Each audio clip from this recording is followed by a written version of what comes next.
சென்னை நேரு விளையாட்டு அரங்கத்தில் 23வது ஆசிய மாஸ்டர்ஸ் தடகள போட்டிகள் நடைபெற்று வருகிறது. இந்த போட்டிகளில் கலந்து கொள்வதற்காக சிவகாசியிலிருந்து 90 வயது தக்க ராஜேந்திரன் என்பவர் வந்திருக்கிறார். அவர்கிட்ட அவருடைய போட்டிகள் குறித்த அனுபவம் குறித்து கேட்கலாம். சார் வணக்கம்.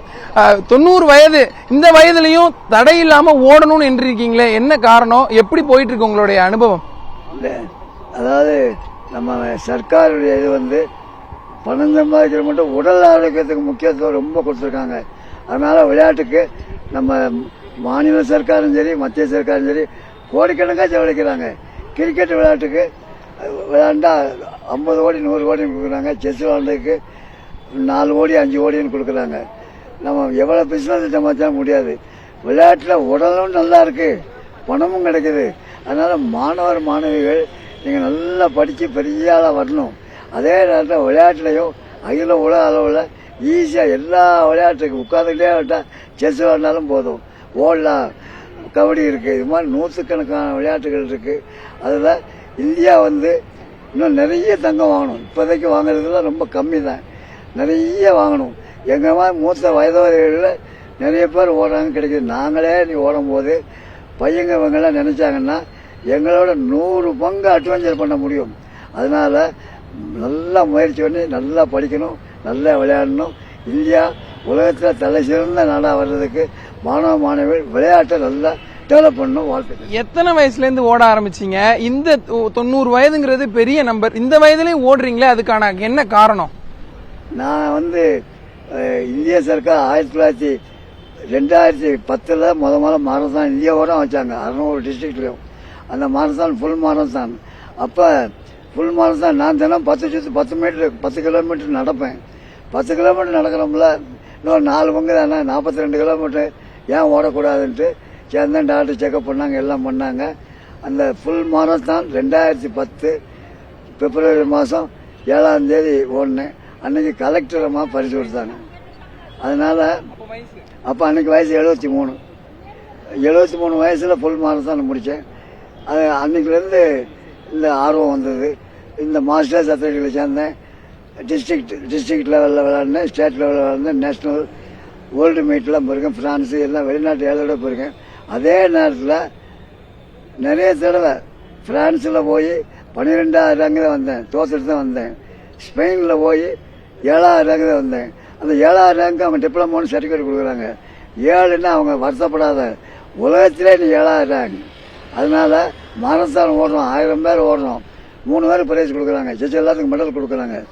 நீங்க அந்த ஓடினதே அச்சீவ்மெண்ட். நீங்க எவ்வளவு நேரம் ஓடினால அவங்களுக்கு 1st, 2nd, 3rd கிடைக்குது.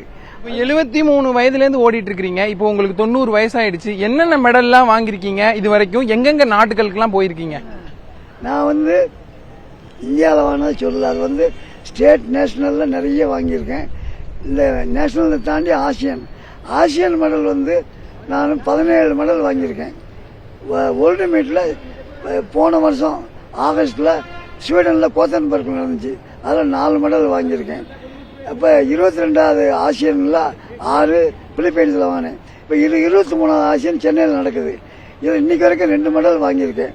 இதில் எனக்கு தெரியாத விளையாட்டு, இந்த நடக்க முடியலைங்கிறதுக்காக நின்றுகிட்டே செய்வோம்னு சொல்லி ஷார்ட் போட்டு டிஸ்கஸ் ஹேமர் போட்டேன். அதாவது ஆழம் தெரியாமல் காலை விடக்கூடாது. நான் விட்டு அந்த 3லையும் ஜெயிக்கல. அதனால எதை எண்ணி துணிக கர்மம், துணிந்தவன் எண்ணவும் என்பது இழுக்கு. என்ன விளையாட்டு நம்மளுக்கு மேட்ச் ஆகுது என்னன்னு பார்த்து விளையாண்டா சர்வதேச அளவில் எல்லாரும் மெடல் அள்ளி குமிக்கலாம். இப்ப இருக்கக்கூடிய இளைஞர்கள்லாம் செல்போனு, வீடியோ கேமு, மொபைலு, அத மாதிரியான கேம்ல அதிகமா அடிக்ட் ஆக ஆரம்பிச்சிட்டாங்க. ஆனா இந்த வயசுலயும் உடல் உழைப்பை வைத்து நீங்க விளையாண்டுட்டு இருக்கீங்க. நம்ம இளைஞர்களுக்கு என்ன ஒரு மோட்டிவேஷனா என்ன கொடுக்க விரும்புறீங்க?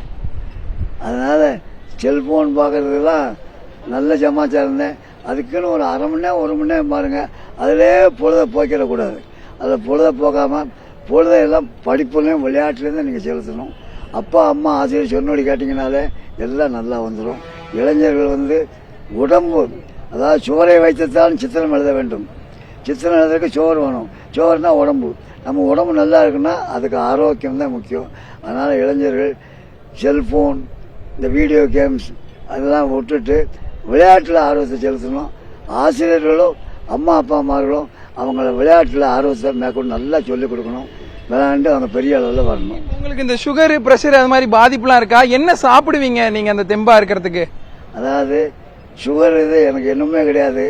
நீங்கள் நான் என்ன சாப்பிட்றேன்னு பார்க்கணும்னு நினச்சிங்கன்னா my Ayurveda food TD Rajendran English, my Ayurveda food TD Rajendran Tamil போட்டிங்கன்னா நெட்டில் வரும். அதாவது ஆயுர்வேதா மினிஸ்ட்ரியிலேருந்து 3 நிமிஷம் நீ என்ன சாப்பிட்றீன்னு ஒரு விவரம் எழுது அப்படின்னு ஒரு காம்படிஷன் வச்சாங்க. அந்த காம்படிஷனுக்கு நான் ஒரு 3 நிமிஷம் வீடியோ அனுப்புனேன். அந்த வீடியோ பாருங்கள், நான் சாப்பிடலாம் வரும். எல்லாமே காலையில் முந்தின நாள் சாதாரண தண்ணியில் வெந்தயம், அதுவும் கருப்பு கிஸ்மிஸ், 4 பாதாம் பருப்பு, வால்நட்டில் பாதாம் பருப்பு போட்டிருப்பாங்க. காலையில் பாலில் மஞ்சள், மிளகு, அந்த முக்கிரட்டைன்னு இருக்குது, அந்த முக்கிரட்டை பொடி ஒன்று போட்டுட்டு வெள்ளைப்பூடு இதெல்லாம் அதில் சேர்த்து மிக்ஸ் பண்ணி கம்பு மாவு, இதான் காலை டிஃபன். அதோட முடிச்சுக்கிறேன். அது நல்லா வயிறு கம்முன்னு ஆகிருக்கும். அதுபோல் மத்தியானம் ராத்திரி எல்லாருமே ரெகுலராக சாப்பிட்றேன். இன்றைய கால இளைஞர்கள் மொபைல் போனில் தங்களுடைய உலகத்தை தேடி வரக்கூடிய சூழ்நிலையில 90 வயது சாதிக்க வயது தடை இல்லை என்பதை நிரூபித்து காட்டிருக்கிறார் சிவகாசியை சேர்ந்த ராஜேந்திரன். புதிய தலைமுறைக்காக ஒளிப்பதிவாளர் விஜயுடன் செய்தியாளர் வீரகுமார்.